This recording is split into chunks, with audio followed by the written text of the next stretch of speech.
आ गया है। तो इसको अब हम वेल्डिंग करेंगे। वेल्डिंग के बाद इसको प्रेशर देंगे।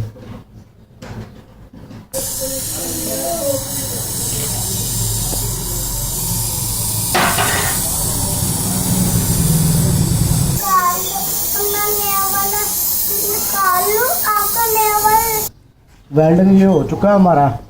इसको हम पानी साथ साथ लगाएंगे ताकि वो हमारा वाल सर्विस वाल ना ख़राब हो।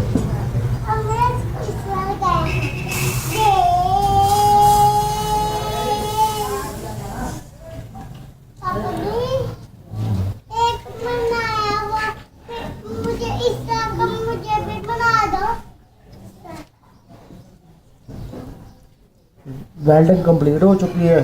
अभी हम इसको ना प्रेशर देंगे ताकि वाल का पता चल सके ठीक है कि नहीं ठीक है। 400 के करीब प्रेशर